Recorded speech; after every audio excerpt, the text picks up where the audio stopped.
Thank you both for joining us. We try to do these coffees at least every other month, and the main purpose of them is to give a little report out on what's going on with the school and get feedback from you guys as far as what we can do better or things that you want us to keep doing. We're at a very pivotal time right now as far as our planning stage. There's a thing called the Local Control Accountability Plan, which we'll share with you, that goes into the planning process. And a big part of that is input from stakeholders. And parents are the primary group. We interview parents, survey parents, we talk to students, survey students, and do the same with teachers. And we take all that information together and we say, okay, how are we doing and what should we be doing next? And that's what today's all about. And we'll go into with you briefly about what the goals of the current plan are, how we think we've been doing on those, and what the goals that the board has set for us moving forward, and then get some priorities and some feedback from you guys, if you have some, either here or through survey form, on how we can do things better. So, you guys have any questions or anything first? Is there anything, any burning desire, something you wanted to know when you came in the door? Okay. So I'll start out with this piece here. This is talking about the LCAP, and it's basically saying this is the Local Control Accountability Plan. And about 3 years ago, the LCAP came into being, and the idea behind it was that schools know at the local level best for what schools need to do than the state or the federal government does. And so the LC and the LCAP is the local control. But they want to make sure, as they funnel dollars to school districts, that we do the right thing with it. And so the A in the LCAP is the accountability piece. And so within that there's a framework of the report we need to put forward, there's an accountability to the dollars that we're spending, and there's accountability to the results that we get. So within this LCAP, there's a cycling process of what are you going to do, how are you going to pay for it, and what results did you get. And as they've moved through this first 3-year cycle, we are reporting out on the successes or challenges that we've had based on the goals that we've set, in conjunction with what's the next 3-year cycle looking like. So it's a very pivotal time for us to kind of redefine what we're doing well, what we need to improve on, and then budget accordingly. And then the state makes sure that we're getting results, and if they don't, they provide some oversight onto that. So that's kind of what we're here for. Pamela, can I get your assistance real quick on this next part? So there's a 3-minute video that kind of goes through that LCAP process that is pretty informative. If you could just click on that video, Pamela.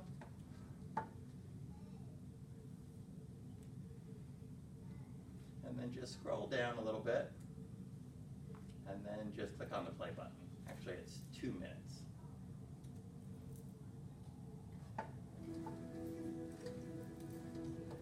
Across California, school districts are asking for public input to help determine how they'll invest taxpayer dollars and prioritize their goals, actions, and services.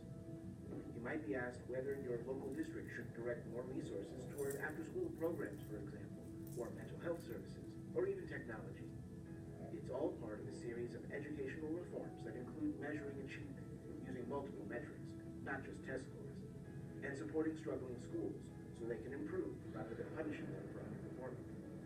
Your local districts and county offices have been asked to reach out to parents, teachers, students, and other community members through surveys, town hall-style meetings, and other channels to get a variety of perspectives on how to raise achievement, create better school climates, and increase equity.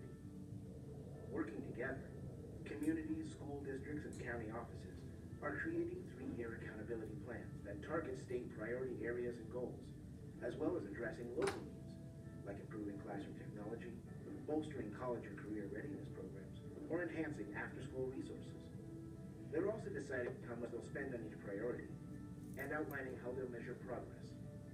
With this system, California is recognizing that every school community is different, and local stakeholders should have a voice deciding how to invest state dollars to better serve students and create the most effective and productive learning environments possible.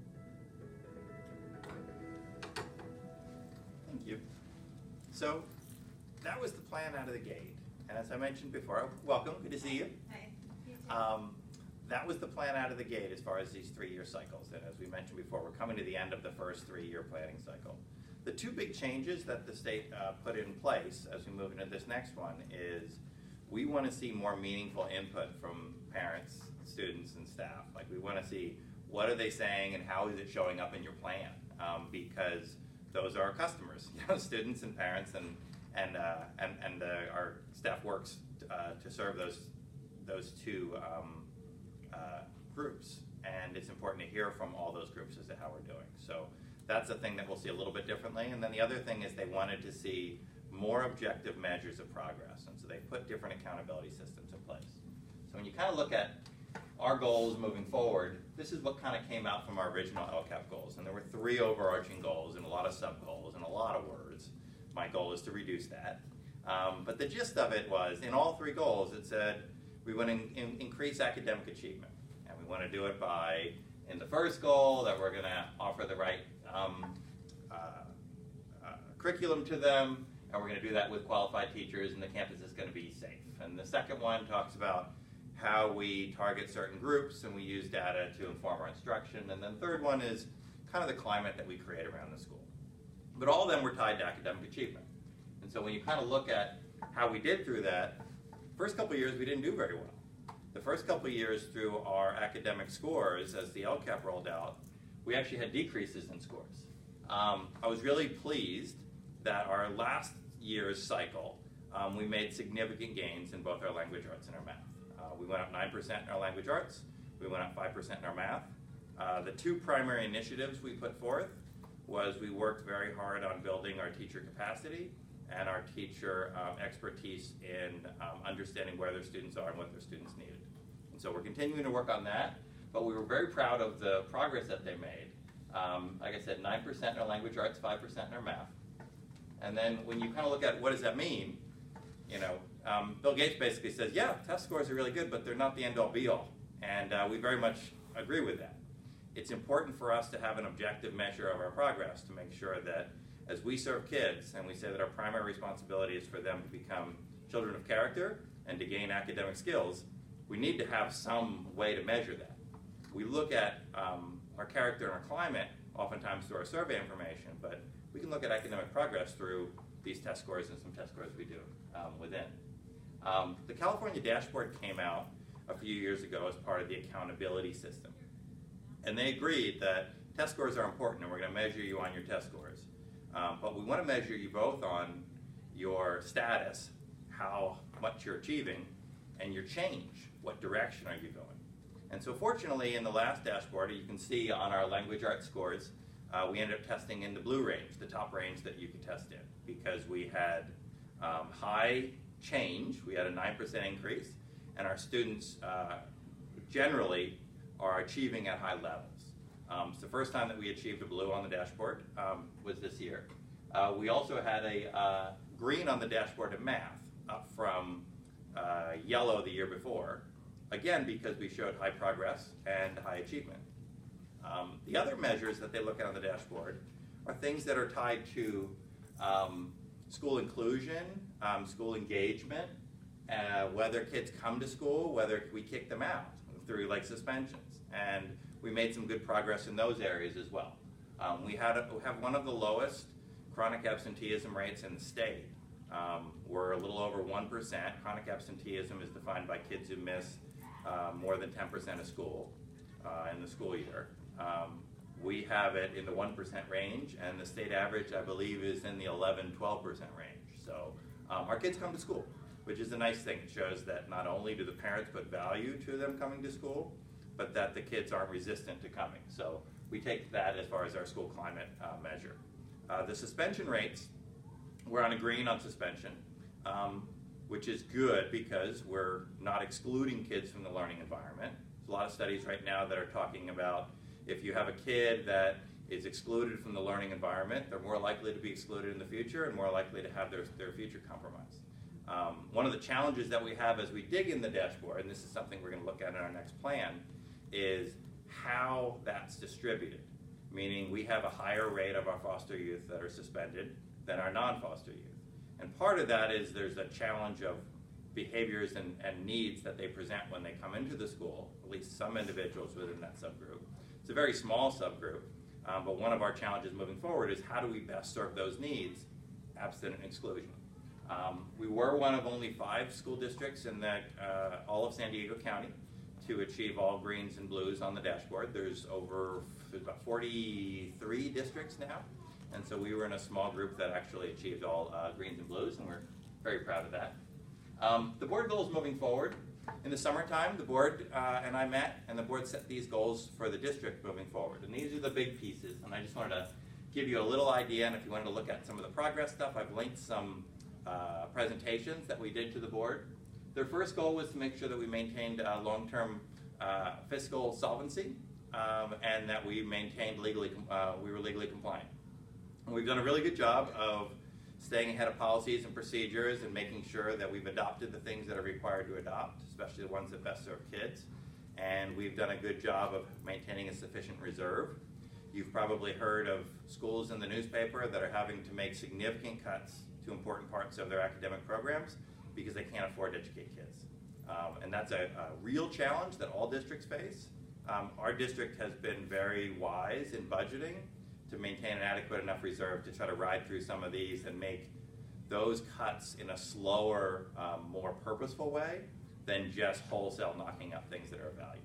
And that's one of the reasons that these sessions are going to be important when we kind of get some feedback from you is if there are some difficult decisions to be made about what we maintain and what we don't, from a fiscal standpoint, we need to make sure that we're doing so in the area that best serves our kids. And you guys know your kids better than anybody, so it's important that you're here. The next goal that they had was they wanted to have a safe, clean, well-maintained school facility. We did a presentation to the board earlier this month in January about that. The surveys that we got from last year from the kids and from the parents and from the staff, people feel that we have a positive school climate, that our school is safe. The school, we put a decent amount of money in our deferred and preventative maintenance, and we make sure that the campus is maintained in a way that people take pride in it. And you end up having a correlation between your safety and your aesthetics. When people feel good about the school that they're in, they will preserve it, and they tend to behave in better ways. Welcome, good to see you. Third goal that we had is academic achievement for every student. That's going to be a big topic of our next board meeting coming up in February, and this ties into the issue of equity. And it kind of gets back into what we mentioned before is if you have a school where certain populations are achieving at higher levels than others. If you look at our dashboard and you dig in, our students who are English speakers perform better on our English and math tests than students that are native Spanish speakers. And some people would say, well, that makes sense because one's English and it's a test in English.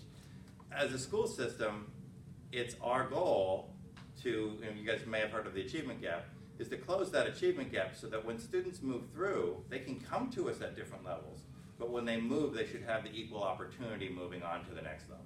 So our goal is to close that down and provide the adequate supports for each and every child. The other issue that's come up is how are we serving kids that are through the roof in their academics? We're sort of dabbling in some independent study type stuff, some computer-based instruction so that kids aren't presented with a ceiling of what they can be exposed to because of a programmatic reason. So that issue there ties into equity and making sure that all kids get what all kids need. The fourth one is really talking about how we work with our staff, how we attract quality staff, and how we coach and build them up to be as effective as they can be. We'll be talking a little bit more about that in April. Goal number 5 is creating a 21st century learning environment. One of the early initiatives of our school is about 20 years old, and shortly after our school came, we were one of the first schools in San Diego to develop a laptop learning program, get computers in the classroom, get computers in front of kids. The goal at the time primarily was get a computer in front of, if not each child, in front of every other child so that they have access to it. And we've kind of moved beyond the point. Right now we have essentially a one-to-one learning environment for our students. There's more devices on this campus than there are children. So we've kind of met the goal of bringing the computers and the technology in. The key piece is, what are we doing with that? Is that computer enhancing the learning experience for the kid, or is it just a replacement or a swap for something that could be equal or better? And so really what we're looking at now is using those devices as a tool to support, create 21st century learners. People are like, well, what does that mean? Well, it's in the sub-goals, it talks about our 6 C's of education, and it talks about things like building kids who are critical thinkers, kids that have creativity, that they can collaborate, they can communicate. Those types of skills that once were defined as, oh, those are soft skills, as opposed to some understanding some mathematical algorithm or some scientific principle.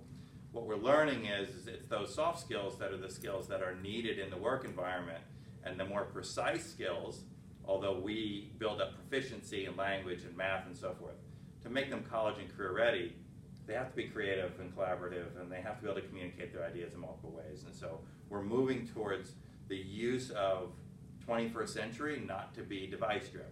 It's a great tool, we'll continue to use it, but that's not really the end goal. And then the final one, we did this presentation back in November. It's about building community connections and family connections.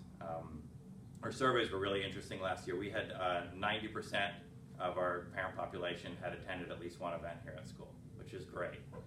We had, I think it was 50% actively volunteered on a regular basis. We have parents that get involved, and because of that, our instructional programs are much better. So you look at the things that we couldn't provide through the current budgeting system, the type of art program that we do through our Red Barn Arts, or the garden program. The foundation supplements our ability to put STEM classrooms in our K-5 and our PEs in our middles and the music program throughout. So there's a lot of things that our parents, both their time and their generosity, have allowed us to do. So we think we're doing that very well. But this is the point that I wanted to talk to you guys a little bit about, is that we're kind of moving through the one cycle. The board has kind of set, these are the overarching things that we want to work on. But what I wanted to get from you guys, either here or just make you aware of the surveys that we have, is what's important to you, what's important to your child. What are the things, and the survey gets into this, what are the things that we're doing really well? What are the things that we really need to work on? Because as we put this in place, we're going to commit our budget and our programs and our staff to achieving these next goals. And so that's kind of where we're at right now. I don't know if it would be helpful for you guys to let me know ages and stuff of kids, or if you just have general ideas. Yes. Sounds great. Yeah, so tell me about your experience. What's working well for your child, and what would you like to see improved? Well, this is our first year Uh-huh. at the school, and I see major improvements over the school that we were at. I'd like to hear that. He's happy here. The grades are good, the attitude's good. Mm-hmm. It's been good. It's a nice, safe environment for him. Excellent. So we're pretty pleased. Hey, we'd like to hear that. Yeah, we have about 30, I'm not too sure. Are you new here on a transfer, or are you new here as a resident? Transfer. Okay, yeah, we have about a third of our school population comes in on transfers, and they do so because what we offer here is a better fit for what kids and parents need than maybe where they're at. And so we're very happy when we can take folks in on a transfer and find out that it's the best need for kids. We have a handful of kids that will transfer out for various reasons, and my feeling is, although we want kids to be here, we want kids to be in the right spot so that as we get our last chance at them as 8th graders, that they're prepared for, and this is what I tell my own kids, for when life starts keeping score. When you go to high school, if you don't complete 4 years of a language or 4 years of a math or maintain a certain GPA, your life options start to change, or they start to limit. And so our goal is to have kids as best prepared when they walk out the door, so that they're able to, as I said, when life keeps record, they're able to have a record that allows them to do and be what they want to do. And so I'm glad to hear that your experience has been good so far. You have something you'd like to share? Or? Oh, no, my daughter's in 1st grade, Mm-hmm. so and she loves it. Yeah. Mm-hmm. Anything that particularly stands out, or anything that you would like to see different for her? Oh, the only thing I'd like to see different is that we start a second language earlier. Uh-huh. So not only do I feel like our Spanish speakers need to learn English, but our English language speakers need to learn a second language. Yeah, that's a good point. Especially because a lot of the colleges are requiring 4 years of a language. Yep. The earlier we start, the better. Yeah. prepared. And if it's not gonna be Spanish, it better be Mandarin Yep. to make them marketable in today's economy. There's definitely some truth to that. Pamela's taking notes, so she's going to write all this down for us. We looked at some possibilities of dual immersion type programs, because you'll see that some charter schools have it as their focus and some public schools have it as their focus. The challenge that we've had early on with those initiatives have been typically those classes are most effective with a 50-50 split. So you get the same dynamic that you're talking about, in that there's portions of the day where you are the expert language speaker and you are able to work within your content in that while others learn, and then on the flip side, you're learning that language while trying to work with the content, and there's a lot of benefit to that. So we've been looking at our school population and our staffing, teachers that have the right credentialing to do that. We started this current school year offering an after-school program for Spanish language, which certainly doesn't rise to the level of a within-day full program, but that's kind of our look in to see how can we start providing this at an age, because I agree with you, the ability to speak a language and the ability to foster native languages of kids whose first language is not English are very important. Thank you. So, and my daughter's been in the after-school program. Oh, since good. it started. And what's her experience with that? Or what's your thought of that? She went to an immersion preschool, Uh-huh. and so I think just being able to listen and comprehend. She doesn't Yeah. really speak a lot of Spanish, but she does understand what the teacher's Yep. saying. And so if I can keep that going, that eventually, if she can't get it before middle school, Yep. when she hits middle school, she'll be able to, be one of the strong Yep. second language. Yeah, so I'm preaching to the choir on the immersion stuff then. I mean, I would have loved to have the school be immersion by the time she was in kindergarten. Yep. But I knew it's such a small school. It's kind of Yeah. hard to do that. Yeah, that's one of our challenges as we talk on the equity issue, is providing these programmatic elements that reach further out on needs, because there's less kind of places. You know what I mean? When you have a larger program, there is more opportunities to have more uniqueness in different tracks. And so that's one of the challenges that we're looking at, is how do we individualize those learning experiences for kids within the classrooms. Anything you'd like to share? I've got a first and fourth grader, and they're doing great, so I have no complaints. Oh, good. Well, we like that. Anything particularly stand out for either one of them on something that you particularly like or would like to see change? Not particularly. Okay. Yeah. Well, good. I know you got to the party late. Would you like to share anything? Well, I have an 8th grader graduating, hopefully in this middle, and we don't speak English at home. Mm-hmm. So she came here and with I guess my expectations for this school to teach her English. And she has her tripping, falling, getting up, and rough challenges throughout the years. But I believe that, there's some glitches when you go through the system that they were hurtful for her and us. But that's how we chose it for her not to be exposed to incorrect English at home. And she is not any of those statistics that non-speaking English kids. I mean, she is, I don't want to say it, but she's... I know her. She's a rock star. She is. Yes. And so, I guess she is proof. Yes. Yeah, what's interesting, we just celebrated our 100-year anniversary here as a school. And our school's history as a 1- and 2-room schoolhouse in the San Francisco Valley was a very heavy Spanish-speaking population. We have generations of families that have come through. And as we've kind of moved and the demographics have shifted with housing and developments and that kind of stuff, we haven't forgotten about who we are and the value that we place in first language. And I'm really impressed with families like yours that take the stance of, we're going to continue to speak Spanish and make sure that she continues to maintain that language because there's value and culture tied to it. but working as hard as she has, and I'm sure you have, in getting her to that level, because that doesn't happen by accident. You know, it's a challenge. And when kids are coming through the school and they walk in and they don't speak the language, it creates incredible hurdles for them on not only their academics, but their connection to the school environment. And one of the things that we've put an emphasis on is, in those early grades, trying to build up that proficiency so that they can have the same results as your daughter did. Right, and now having another one coming in to kinder next year, I wanna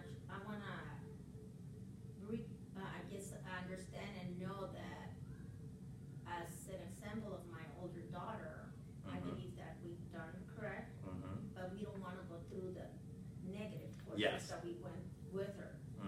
Knowing two languages or being biracial, bicultural, by no means has any negative connotation. I don't want my second daughter going through what went on with my first daughter. Yeah, what I would say from a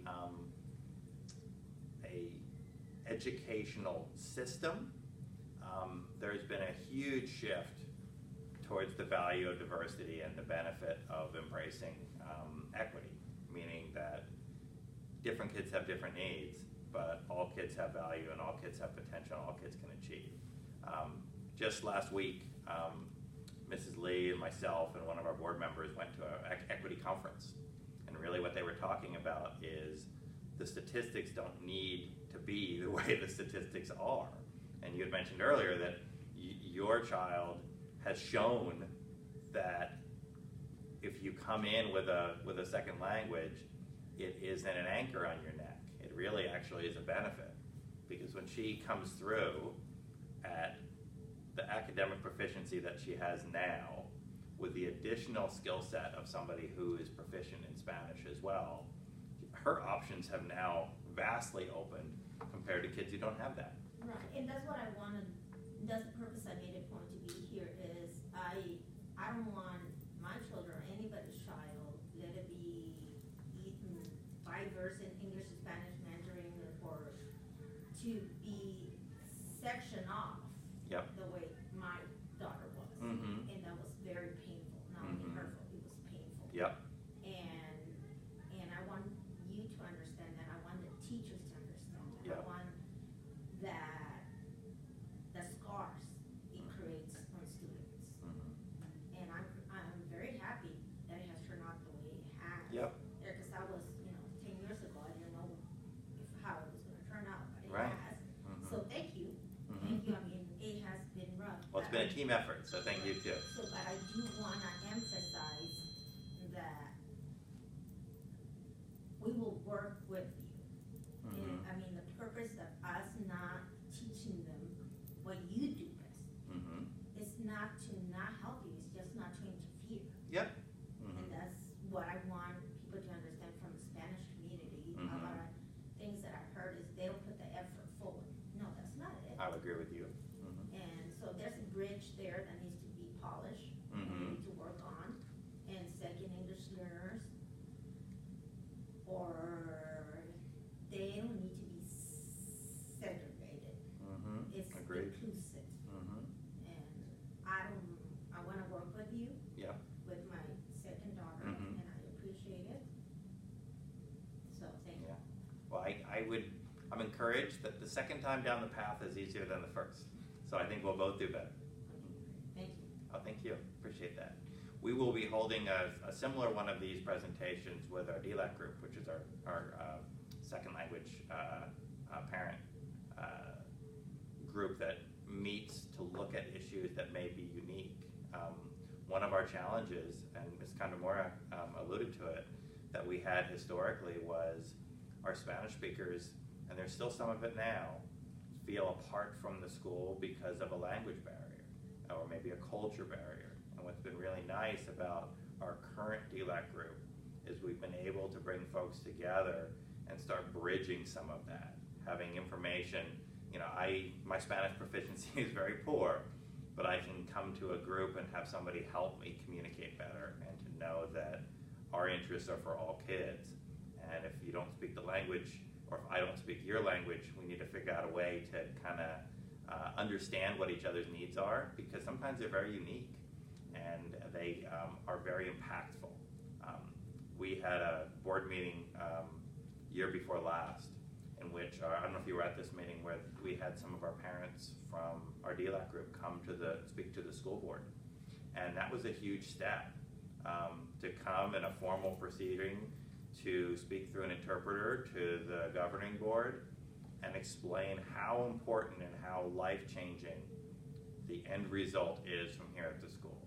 Because we have some parents that have not been afforded the opportunity to get the education that their kids are going to get, and they see the potential, the life-changing potential for their kids. And so we really do value the folks that are willing to come in and share that perspective with us, because it's a really important one.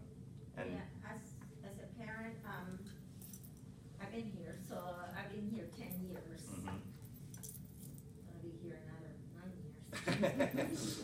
You and me both, I think. Yeah. One of the things that I guess 10 years ago, as you stated before, and maybe it's my perception or my individual experience was, yeah, the demographics were different. It was a lot more, let's say, social economic challenge communities. But throughout the years, I sat in meetings like this where people have been cruel.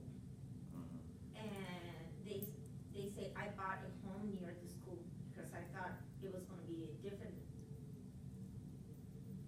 culture or social-economic people coming here. Yeah. And, well, it is a public school. Yep. So there's people that have that sentiment. And I think the staff need to convey this. You know, we have the academic kids, it's a public school. Yep. And that's where the Latinos sometimes, including myself, feel that only because we don't belong to a certain community, we shouldn't be set apart. Very true. And I'm pleased in the time that I've been in my role, I haven't heard that talk at the meeting, so I think we're making some progress. Yeah. But if you do, let me know, because it has no place. Yeah, it is very hurtful. So kind of to share with you guys the next steps in this process, we have a survey out right now, which is called our California Healthy Kids Survey. Some of you may have taken it. The survey was offered to our staff, to our students in 5th and 7th grade, and to all of our parents and guardians. That survey is going to close on Wednesday, so if you still want to take it, it's up on the website. Just this morning, we released our LCAP survey. We call it various names because people don't come when we say it's LCAP. But it's a school priorities or school improvement survey. And how that differs is the survey through Healthy Kids measured mostly climate. Do people feel safe? Are people treated well? Is there equity at the school? That kind of stuff is on the school climate survey. On the LCAP survey, it runs down the goals that we've set and kind of tries to get a little feedback on how important are these to you, because we're going to be setting some new goals, and how do you think we're doing on them? What's your satisfaction with our educational programs, with the communication from the school, with the direction we're going? And then there's some open-ended questions similar to what I posed to you guys.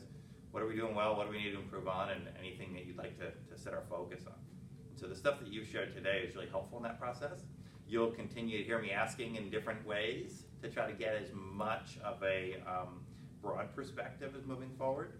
What I'm hearing from parents is, while they value the academic progress and they still want that to be a goal, they're looking for other things to be in there. You know, parents really value, as you know from the last meeting, to make sure that we've got our safety initiatives on track. So we're very likely to have goals moving forward. One that'll focus on our academics, and here's all the way we get there. Others that'll focus on climate or social emotional learning, school safety, that kind of stuff.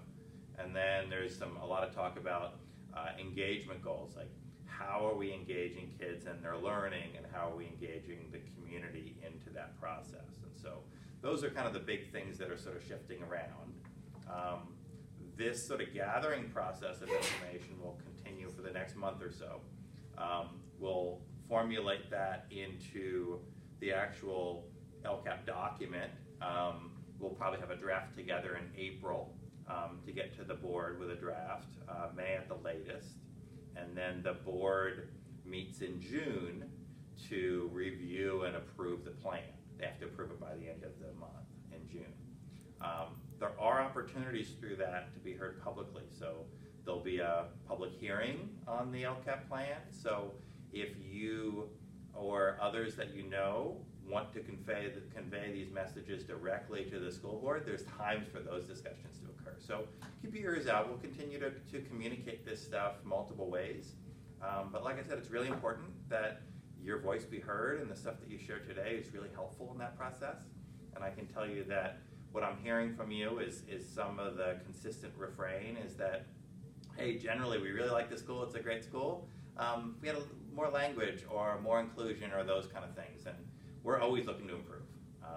I'm a firm believer that good is the enemy to great, and so we have a really good school. Some days we're great. I want to make sure that we don't sort of rest on that. And so I'm really eager to hear what you and others say, and if you have some folks that missed this session and want to give some input, there's nothing magical about today. They can communicate with me in any forum, and then we'll continue, like I said, to overtly push surveys and inclusion nights and that kind of stuff. So anything else on your mind? Anything else you want to say or questions you may have? Doesn't have to be on this. I have a question. Yeah. On the safety, the Latinas in basketball, Uh-huh. and I noticed that when they had at least the last game, the gates are wide open, Mm-hmm. and so everybody comes in and out. Is that how it's gonna be? Because It when we go to depends. other schools. Yeah, it depends on the timing of it.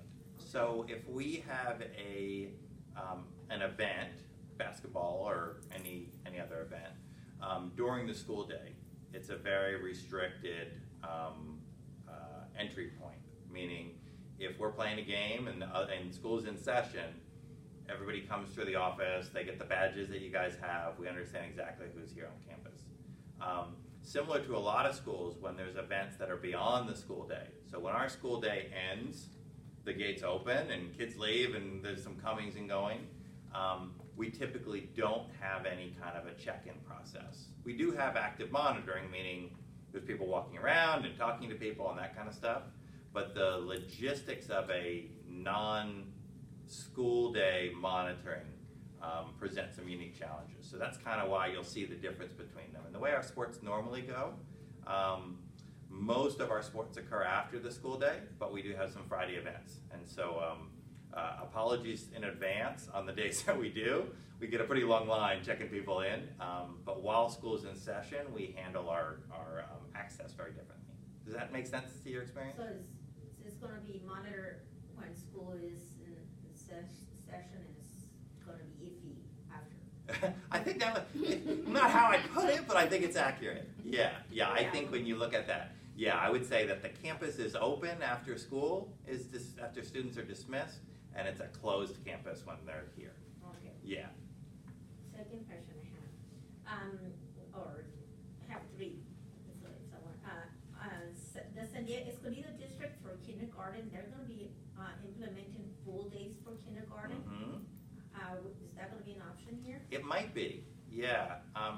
Escondido had various kindergarten programs. The one that they're primarily moving away from is they had an AM PM kindergarten. So on a campus, kids would go, some would be morning kinders, and then they would go home, and then they'd have afternoon kinders. They've made a substantial effort in their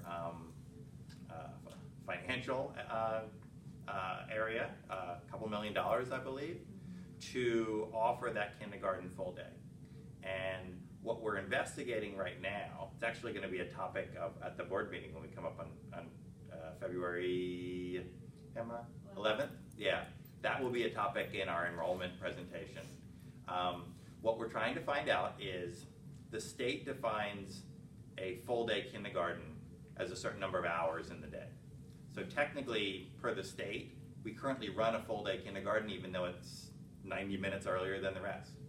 And so, as part of the survey that went out today, one of the questions is connected to what is the parent perception of a full day kindergarten? Is that something people would be receptive to? My guess is they will. Then we start to look at what benefits that full day kindergarten is and what costs it would be.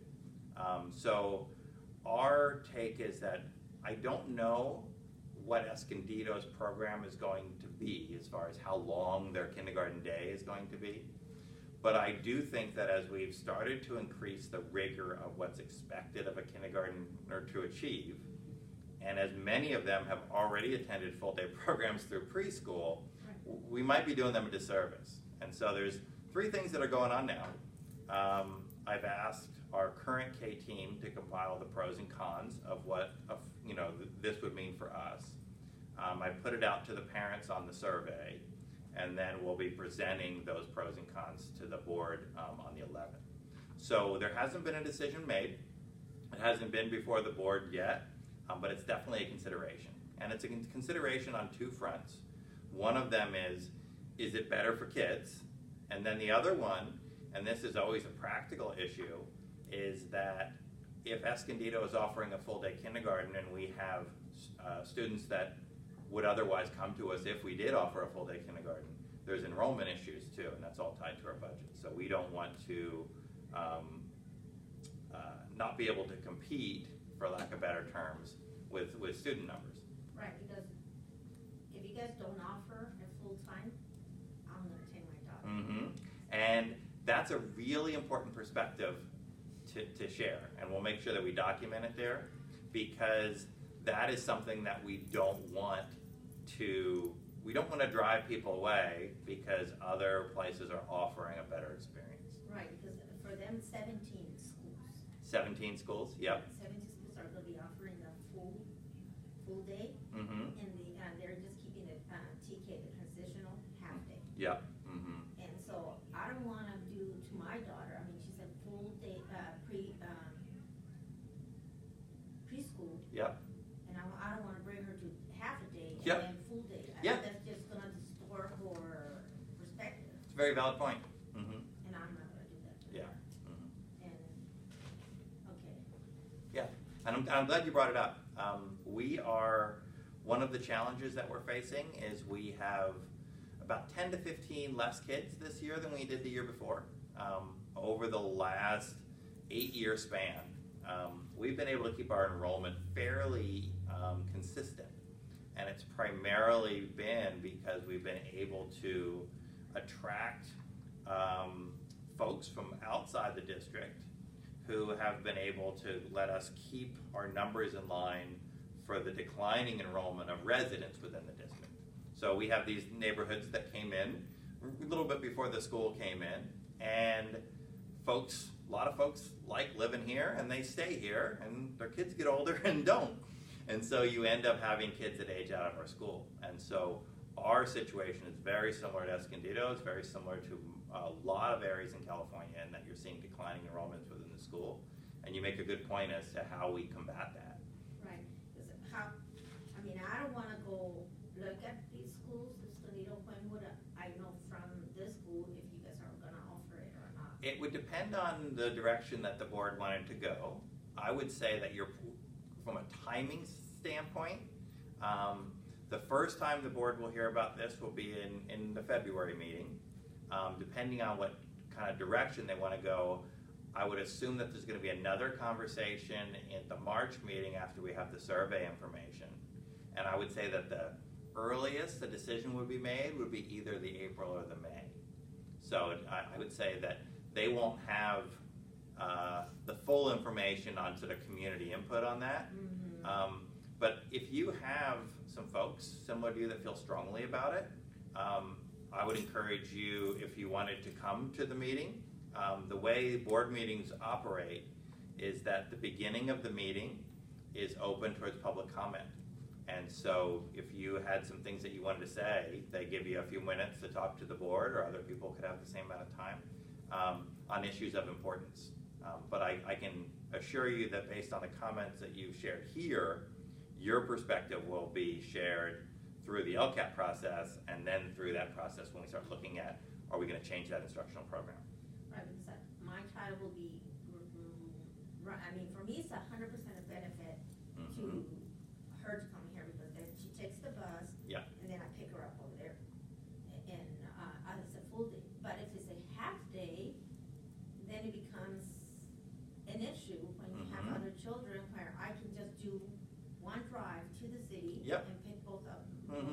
Yeah. It becomes a very practical, logical thing. Yep. And I would almost guarantee that you're not the only one who's in that situation. Because Right, no, if, we're yeah. not. Yeah. Well, thank you for sharing that. Yeah, Escondido's doing a lot of advertising. Oh, they are. There. Yeah. And as they should. You know, the sad part about public education is that on some level it has to do with how many dollars come in the door, and those are tied directly to students. And so our benefit has always been that we've been able to provide a quality enough program to attract so that it hasn't had those negative impacts as far as programmatic.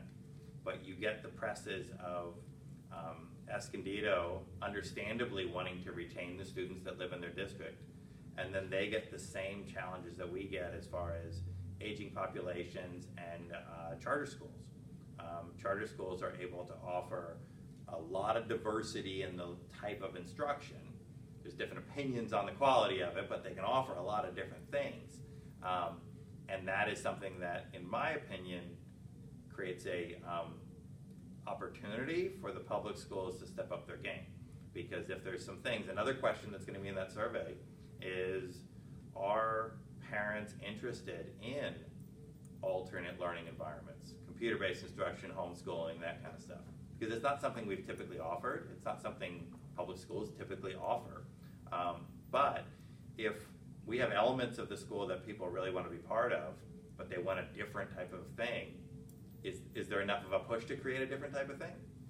And so, kind of similar to your point, there's expenses in doing these things, but not only do we want your children in particular, we want to make sure that we're not driving families away because we're not offering what's important to them. Thank you. Thank you. Any questions or comments about anything else? So like I said, encourage folks to take those surveys. The Healthy Kids one closes on Wednesday. The other one will be open through the month of February. The LCAP School Improvement survey will be open until the end of February. And then continue to monitor. Well, like I said, we'll have probably some evening nights that if you've been here, you got the special tour, but the evening events will be similar, and we'll continue to gather information and start putting these things forward. The plan gets put forward to the board at least a month in advance so that there's some public input on it. So look for that as it moves through, and if you ever want to come in and talk about anything individually, I really appreciate you taking the time today, and there's plenty of coffee, so help yourself.